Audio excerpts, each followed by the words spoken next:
Hey, welcome back, everybody. Good Friday. Hopefully, we're having a wonderful day out there and hopefully enjoying some of that snowfall for you folks that are seeing it from the Midwest through the Northeast, even down into portions of the Appalachia chain through North Carolina and Tennessee, picking up on some of that snow overnight last night. And I'll tell you, folks, this is really just the start of what is shaping up to be a very wintry, kind of cool, chilly, snowy pattern across a good portion of the country, I think, here through the end of November and likely even into the start of December as we kind of keep on trucking on through. So we're going to break all of that down for you in today's video. Now, if you're a returning viewer, thanks for joining me again. If you're new to the channel, welcome. My name is Gerald. I'm a meteorology major at the University of North Carolina, Charlotte, and I would love it if you went ahead and hit that subscribe button and go ahead and hit that bell for the latest notifications as well. That's a great way to stay up to date, and that makes sure that you'll be the first to know when I upload and post the latest model guidance and a breakdown of that guidance. So it's really to benefit you as well. Here as again we enter this active pattern. Also, go ahead, like the video, comment, let me know where you're watching from, and let me know how much snow you picked up last night if you saw some, and if you didn't see any snow, that's all right too. Keep our fingers crossed and maybe you'll have some on the way. Alrighty, folks, with that said, let's go ahead and get started here. And we're going to start with our satellite loop because I think it's doing a wonderful job showing what's happening right now across much of the country. And again, it all really stems back to this big piece of energy that we have right over the eastern United States. This is a cutoff low. Basically, it's just a big block of cold air that kind of broke off of the polar portion of the jet stream and then worked its way into the eastern United States. And that has led to, again, impressive snowfall totals, some much or well below average temperatures, and really just some kind of crazy weather in spots. We had some pretty interesting looking clouds in Charlotte yesterday, and these upper level lows will do that. They'll definitely bring some things that maybe you don't expect and bring some exciting weather wherever they go. Again, though, right now you're seeing the highest moisture contents right over the Northeast. Yeah, that's where we're still seeing the heaviest snow falling as well.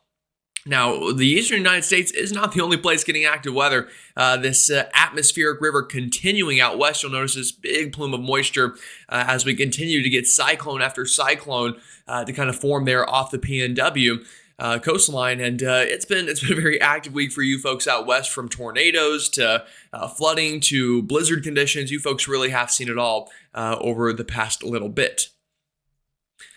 Now, taking a look at radar imagery right now, over the Northeast, this is again where most of the active weather is. We have rain falling through upstate New York into Vermont, New Hampshire, even into portions of Maine, and snowfall through much of the state of Pennsylvania. I'd love to hear from you folks down towards the Philadelphia area if any snow is mixing in, but by all accounts, we've got snow falling through Scranton, here up towards Carbondale, into the southern section here of New York State through the Ithaca area, even back down towards Binghamton.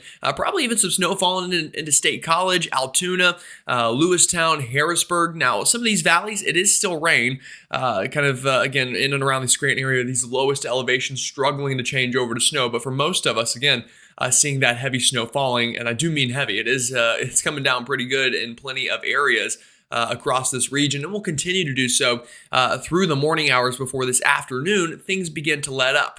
Now, we're also seeing some snow down into the Carolinas, North Carolina, the mountains there picking up on some pretty good snow overnight. Also through eastern Tennessee, through the Tri-Cities, saw some pretty good snow, and maybe even a couple snow flurries breaking containment of the mountains up and around the Raleigh, Greensboro, and kind of Danville area. Wouldn't be surprised to see reports of a couple flakes making it on down to the ground. So it's been active out east for sure, but I'll also mention out west, just as active. Check out all of this rain falling from Northern California all the way up into Washington State. Heavy snow here just outside of Seattle into the highest peaks, kind of up and around Mount Rainier, I believe, is the name of the tall mountain out here. So correct me if I'm wrong on that one. But again, seeing active weather on both sides of the country, and that is displayed in our watches, warnings, and advisory map here. Winter storm warnings in the pink, winter weather advisories in the purple, and then kind of this dark blue and purple you see in North Carolina. Those are freeze warnings. Again, it was a cold night, and even some windy conditions there in the beige colors through the Midlands of South Carolina, even the highest peaks there of the mountains. Still getting in on those high winds. So definitely it's been an active couple of days. Things are beginning to wind down a little bit with this storm though. And again, we'll finish up what's happening with today's storm, but then we're going to talk about that Thanksgiving week potential and maybe even after that, again, where we could see some snow. Out west, again, winter storm warnings for the mountains of California up into Washington state, even down into the central portions of Idaho with winter storm warnings, and then winter weather advisories for much of the state of Montana. So, again, both coasts getting in on this winter weather and active weather as well. All right, Meteorology in Minutes segment. And today we're going to kind of talk a little bit about vorticity and how it's created.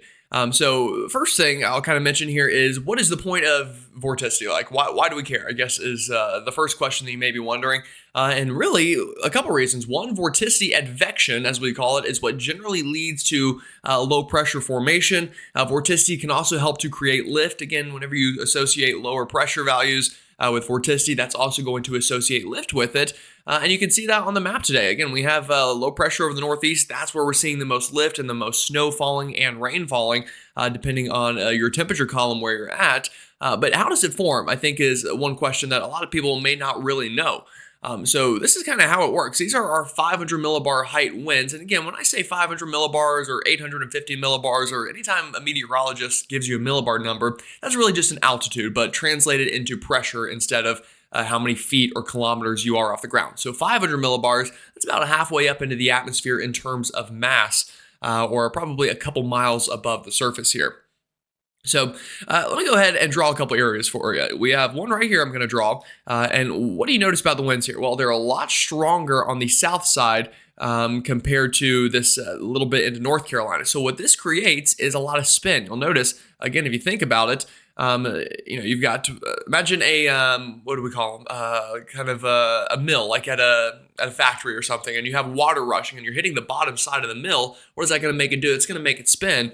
Because you don't have water really hitting the top part in the opposite direction to balance it out. So it's the same thing here. We've got an example of that over the Carolinas today. We've got an example of that over the Northeast today, where we have weak winds in one direction and then stronger winds in the same direction, again, creating some spin here. So that's the wind map. If I now bring it to the vorticity map, well, what do you notice? This is where we have the highest vorticity. So, that's a little bit about how vorticity forms and why it's important. And again, where did I show you the most active weather was? I said right here over the mountains of North Carolina and Tennessee.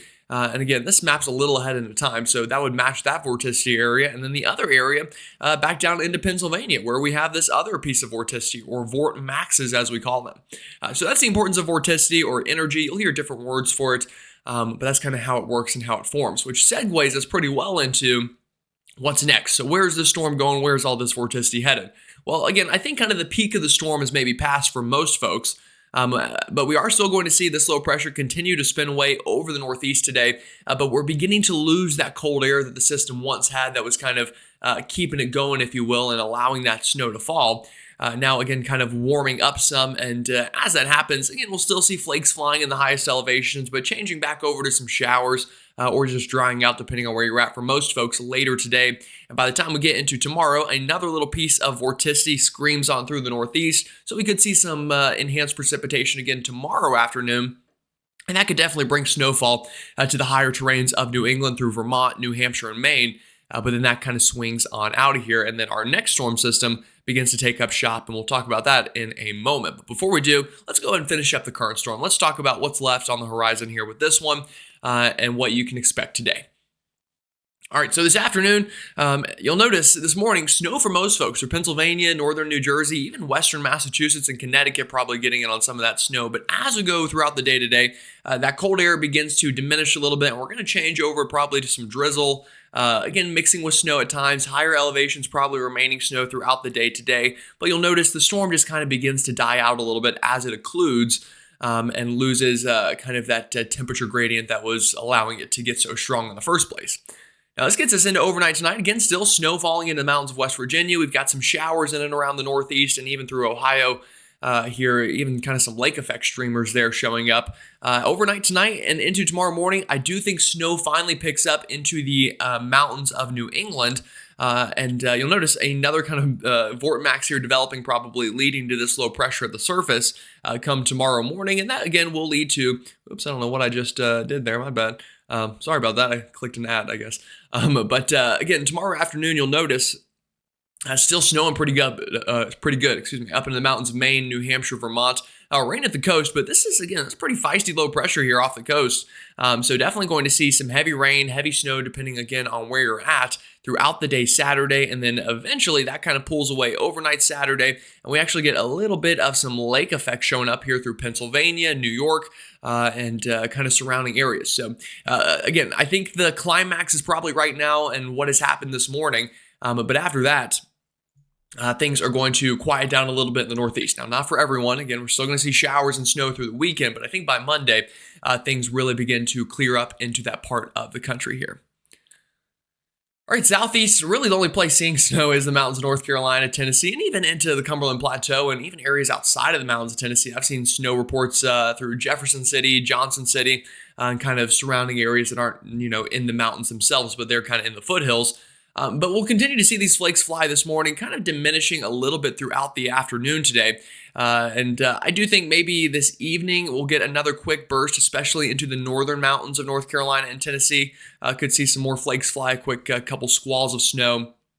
Or some flurry action throughout the evening. But by the time we're waking up tomorrow morning on Saturday and into Saturday afternoon, things really clear out here, and much of that energy pulls out of here, and that melting process will probably begin if it hasn't already. Again, it is very early in the season, so the sun angle not really conducive for keeping the snow on the ground for a long time, but still cool to get nonetheless. All right, snowfall left to come, and I'll preface this by saying a lot of this has probably already fallen, so I question whether I would even show this or not, but I figured I would anyway. So this is technically snow to fall from, well, when was this model run? This is from 0Z. So this is really even including some of last night, folks, and yesterday afternoon. So honestly, again, not much point in showing this. Well, I take that back. There is. Kind of ignore this down here. Much of this is already fallen by the time you're watching this. But up here into Vermont, New Hampshire, Maine, again, we could definitely see another couple of inches of snow in these higher terrains. The highest peaks, maybe half a foot to a foot. And when I say the highest peaks, I really do mean the highest peaks up there. But nonetheless, still some snow to fall there into portions of New England through the next day or two, down into the southeast. Again, most of this is fallen in North Carolina, but I do think West Virginia going to pick up on another couple of inches of snow before all is said and done, and we kind of clear things on out. All right, West Coast, did want to mention this for you folks. Again, it's been a mess, and today it's going to continue to be a mess. This atmospheric river continuing, flooding concerns into portions of Northern California, heavy snowfall concerns elsewhere. And you'll notice we get this into this evening and even overnight tonight, heavy snow falling into the mountains of Northern California there, Southern Oregon, rain elsewhere. And we're going to pick up on some pretty good snowfall totals again into these higher terrains as this works on through. This is tomorrow morning into tomorrow afternoon here. Again, still some scattered precipitation hanging around. Then another burst of some precipitation probably overnight Sunday into Monday and Monday afternoon. And then I think by about the middle of next week, really just in time for Thanksgiving, things are going to calm down out west, and we'll get a little bit of a lull from what has been a very busy week or so. But before we get there, we are going to see some pretty impressive kind of snowfall totals out here. So you'll notice here into the highest terrains of California over the next 72 hours, the mean of our model shows 50 to 60 inches of snow. So definitely more than enough to cause not really problems. They're used to it out here, but it's going to be a lot of snow, I guess is the point. But even the mountains of Idaho in here, a foot of snow possible. Same thing for portions of Wyoming and around Yellowstone, up into northern Montana here. Plenty of snow into these higher terrains. Really just the Rockies in general, going to pick up on some pretty good snowfall out of this before all is said and done. And we kind of, again, calm down early next week, at least out west. And then the action really shifts towards the east. All right, let's go ahead and talk about the pattern ahead. Again, I'm kind of watching for this snowy, cold pattern on the horizon. And I do think this is something that could get quite interesting pretty quickly for some folks. Let's go ahead and talk about why that is. This is Sunday afternoon. These are our 500 millibar height anomalies. So basically where you see blue, those are pockets of cold air. Where you see red, those are pockets of warm air, at least compared to average. Now, again, it could, that might not be warm in Alaska necessarily, but it's warmer than it should be. And then, same thing in the Northeast, it's colder than it should be in the blue. So what's going to happen is, again, we're expecting kind of two pieces of some ridging to kind of happen here over Alaska and Greenland. And what this often does is this creates a bit of a void in between the two. So what we're going to watch for is kind of some cold air to come down even out of the Arctic, down through Canada and eventually into the lower 48 just around Thanksgiving time as this pattern sets up. And you'll see that happen here on the latest GFS ensembles. Notice some blue here. There's one little piece of blue working through the Northeast and the Great Lakes early this week. And then a bigger piece of blue really the weekend of Thanksgiving here. This would be that Friday and Saturday, so Black Friday, and then the Saturday right after Black Friday or the next day into the final days of November. And we hang this on even into the early bit of December, folks. This blue hangs on a while in the east, this troughing, and that tells me there's going to be below average temperatures and the chance of some cyclogenesis or some low pressure formation with a pattern like that. And you can see that in our jet stream pretty well here.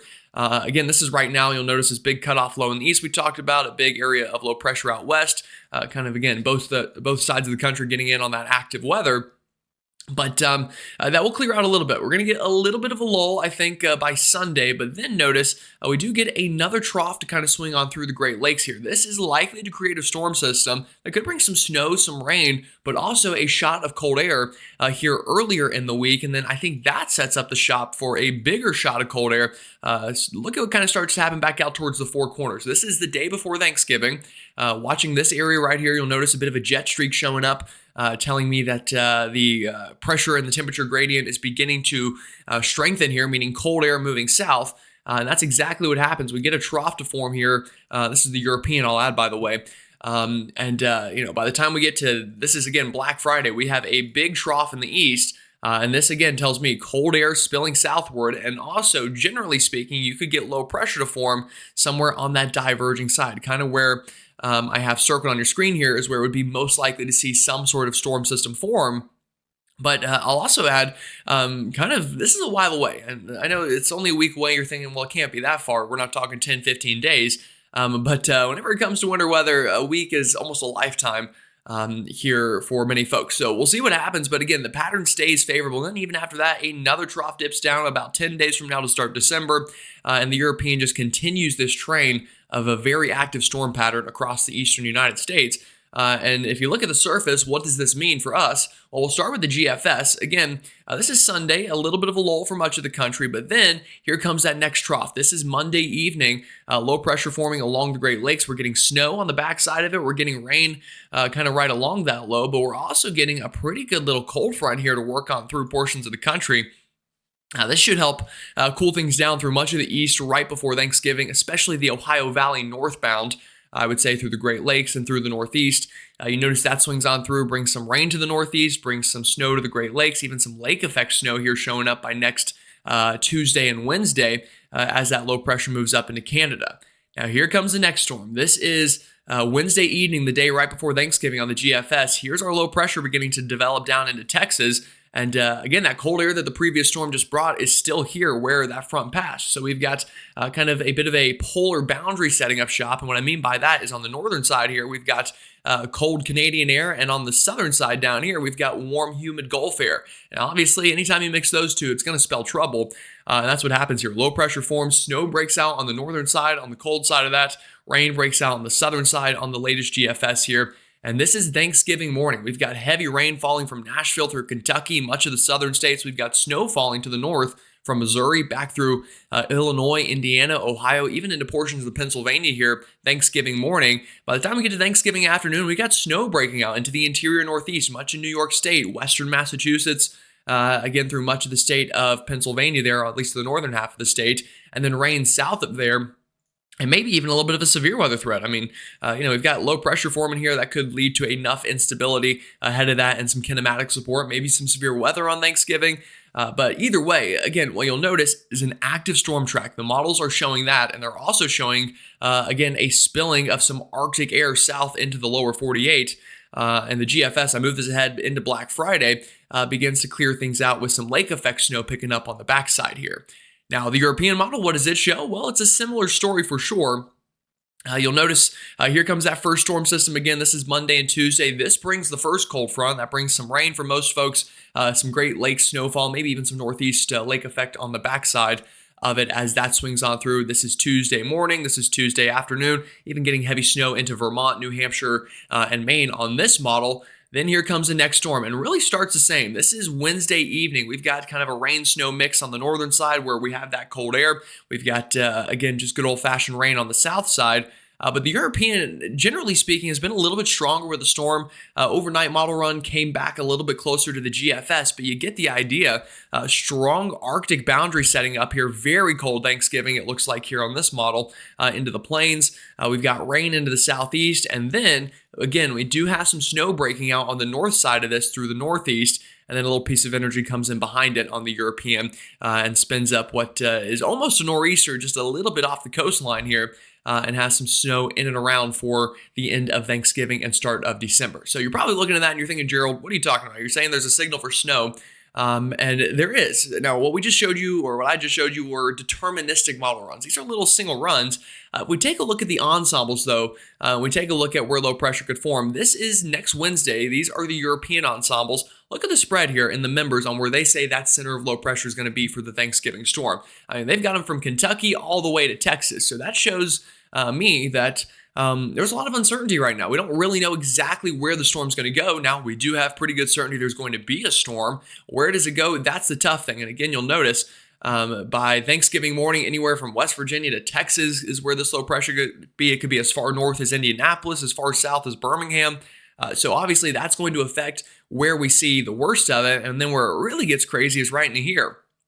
This is Black Friday morning on the European and its ensembles. We've got some showing a nor'easter almost right along the coast of the Northeast. Some kind of cut it inland into the Great Lakes. So really just kind of a little bit of all over the place right now. We're going to expect that through the next little bit. But either way, they do show a strong storm and a big push of cold air behind it and a favorable pattern for some sort of snow for somebody. All right, so taking a look at the snow kind of in the ensembles here, you'll notice this is the first signal of snow. This is early this week. Again, with that first cold front I mentioned, seeing some snow there into Minnesota, northern Wisconsin, the UP of Michigan, even into portions of Canada, seeing some pretty good snowfall, or at least a signal for it. Then even into the higher terrains of the Northeast could see some snow, maybe some lake effect snow on the backside of that. And then here comes our next storm in the European, showing again the chance of snow from Kansas over towards Missouri, Iowa, into Illinois, Indiana, Ohio, and then into the Northeast by maybe Black Friday here. Yeah, pretty good signal for some snow for you folks up there. Again, this is because a lot of those members had the low pressure off the Northeast coastline here. That combined with the cold air rushing behind very easily could get a snowstorm out of this somewhere into the Northeast. Now, does that mean the I-95 corridor? You know, it's too early to tell, but I would say areas of the interior Northeast are favored right now.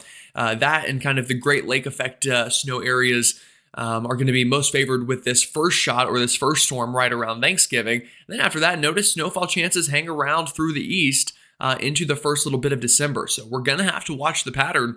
It's something, again, that I think could lead to some snow.